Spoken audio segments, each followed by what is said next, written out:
The council meeting that started as a promising compromise between Bayonne residents and City Council resulted in an outburst of frustration when City Council passed a 46th Street redevelopment plan. John Wasiscala, who serves as a special redevelopment counsel to the City of Bayonne, first explained the process of the plan to the residents to reassure that the project was not put through in a different process. John McDonough, a licensed professional planner who has worked with the City of Bayonne in several development projects, also explained why this redevelopment plan would benefit Bayonne.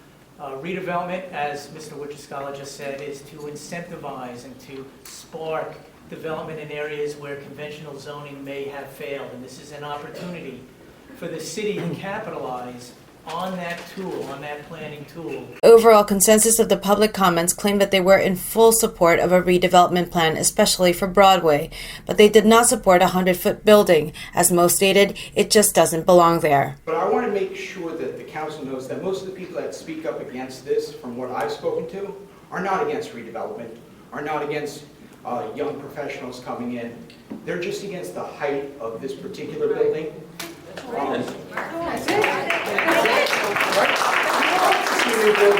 people come in. It would be great, but it has to fit.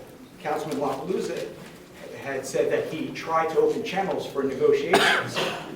I was wondering if this council has gone any further with negotiations between the public and the developers to lower the height of the building, to work with the public on it.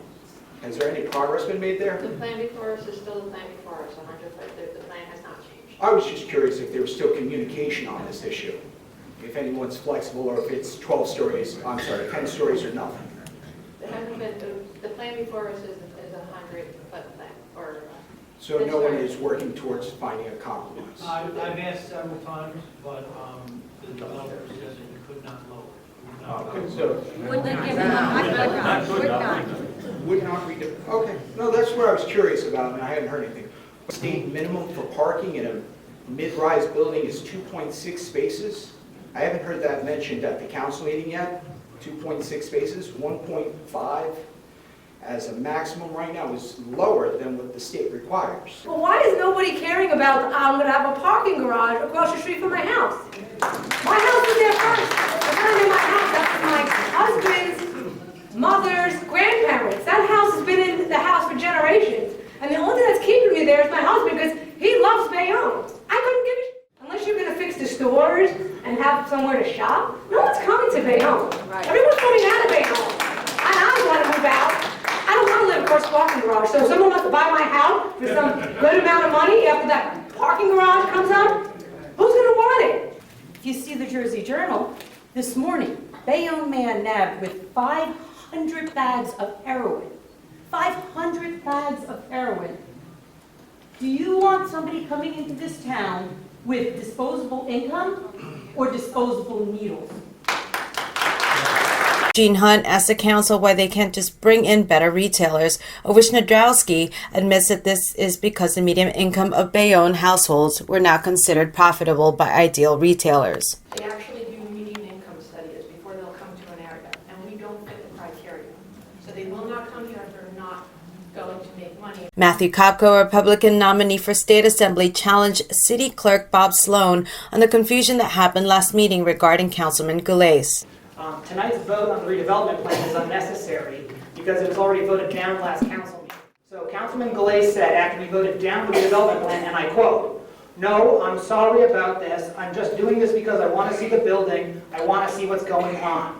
Sal was trying to explain he's sorry. He wants to see development in town, but there's not enough information for him to approve this plan as it is. He wants to see what's going on. He's voting no.